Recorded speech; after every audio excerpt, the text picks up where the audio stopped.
Chegamos ao último episódio sobre as perspectivas para 2022. E como não poderia deixar de ser, chegou a vez delas, as commodities. Elas que são a base da economia brasileira e que vem passando por uma série de altas nos últimos tempos. A disparada dos preços das commodities do petróleo ao trigo, após a invasão da Ucrânia pela Rússia, pode custar à economia global o equivalente a pelo menos 4% do seu produto interno bruto. A estatura da Rússia como um dos principais fornecedores de petróleo, gás, metais e grãos significou que duras sanções aplicadas a entidades russas após a invasão da Ucrânia por Moscou perturbaram cadeias críticas de fornecimento de recursos. Por isso, a guerra tem causado prejuízos não só para a vida dos cidadãos ucranianos, mas causado um rebuliço na vida das pessoas do mundo inteiro, preocupadas principalmente com o abastecimento de comida, combustíveis e gás natural. Isso porque a guerra envolve grandes produtores de alimentos. A Organização para a Agricultura e Alimentação, a agência da ONU no segmento, disse que não está claro se a Ucrânia será capaz de colher safras se a guerra se prolongar, enquanto a incerteza também cerca as perspectivas para as exportações russas no próximo ano. A FAO disse ainda que a Rússia é o maior exportador mundial de trigo e a Ucrânia é o quinto maior. Juntos, eles fornecem 19% da oferta mundial de cevada, 14% do trigo e 4% do milho, representando mais de 1/3 das exportações globais de cereais. E por isso, os preços dos alimentos podem subir 20%, ocasionando um aumento significativo na insegurança alimentar global. Além disso, o país comandado por Vladimir Putin também é um dos líderes mundiais nas exportações de fertilizantes, o que impacta diretamente no valor dos produtos e na produção de alimentos no mundo todo. Não são apenas os compradores que estão lutando por suprimentos. Os principais exportadores também estão ficando inseguros, pois enfrentam preços domésticos recordes. A Ucrânia é grande produtora de produtos agrícolas, que já havia proibido exportações de algumas commodities agrícolas e introduzido licenças para seus principais bens de exportação, como trigo, milho e óleo de girassol, também baniu exportações de fertilizantes devido à invasão russa. Estoques apertados de óleos vegetais e embarques bloqueados da área do Mar Negro devem manter os preços perto de recordes para os próximos meses, mas a alta na cotação deve conter o consumo global no segundo semestre de 2022. Para a soja, a produção na América do Sul deve diminuir em 21 milhões de toneladas em 2022, em relação ao ano anterior, dizem analistas do setor.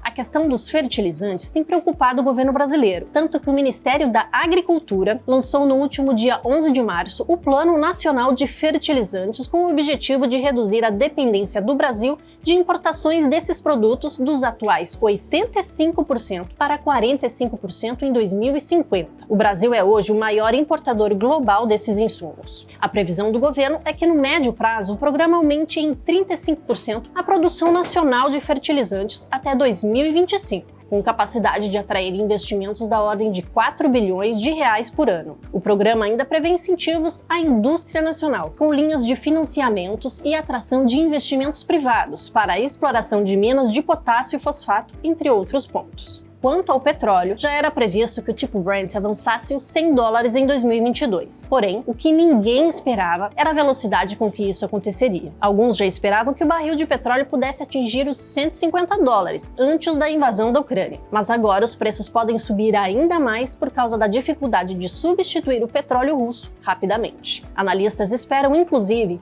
que o petróleo possa atingir $200 ou muito mais que isso em breve. O consenso é que dificilmente se verá o petróleo a níveis pré-guerra na Ucrânia, que já beirava os $100 o barril. Isso mesmo num estágio qualquer de acomodamento da crise geopolítica que nunca se descarta, principalmente após mensagens do presidente ucraniano Volodymyr Zelensky de que estaria disposto a negociar a participação na OTAN. Os $110 pode ser a marca em torno do qual o óleo vai balançar nos próximos tempos, e que já poderá chacoalhar o mix de cana-de-açúcar no Brasil, já que o mais recente aumento da Petrobras de quase 19% na gasolina posta nas refinarias não deve ser o último e provavelmente deverá seguir estendendo as altas, uma vez que a defasagem com o preço do petróleo pode continuar aumentando. Com isso, a oferta de etanol deverá ser maior agora, na safra de 2022-2023, devido à vantagem que o biocombustível passa a ter contra seu concorrente. Mas a oferta menor de açúcar do Brasil, com mais cana sendo desviada para o outro lado do mix, deve propiciar bons preços ao açúcar no mercado internacional. Por isso, no mercado, deverão ganhar as usinas com o etanol e com o açúcar, especialmente aquelas com flexibilidade de produção para ir mudando a chave do mix ao longo da safra. A alta do petróleo também pode engrossar a distribuição de dividendos da Petrobras, de acordo com alguns analistas. Os proventos são o principal chamariz para os investidores comprarem os papéis da estatal. O fato é que os riscos geopolíticos e econômicos que o Brasil está passando neste ano dificultam uma melhora nas expectativas para o crescimento da atividade econômica, mesmo depois de um desempenho melhor do que o esperado no fim de 2021, afirmaram alguns economistas. As sanções adotadas devido ao conflito e à disparada dos preços das commodities devem abalar o crescimento global, com impacto negativo para o comércio. Mas o Brasil ainda tem a vantagem de ser um exportador de commodities e um emergente que está fora da região mais afetada, podendo se favorecer dos preços mais altos das matérias-primas. Ainda assim, o conflito na Europa poderá reforçar um viés negativo para o PIB do Brasil, que já enfrenta os obstáculos de uma inflação elevada, aperto monetário e um cenário eleitoral polarizado. E esse foi o último episódio da série sobre as perspectivas para 2022. Mas não se preocupe, seguimos acompanhando o mercado diariamente e trazendo para você tudo o que precisa saber para se manter sempre bem informado. Já conhece o AgroTimes? Acesse o nosso site e acompanhe tudo o que acontece no agronegócio. Siga também as redes sociais do AgroTimes. Os links estão na descrição desse vídeo. Nos vemos em breve.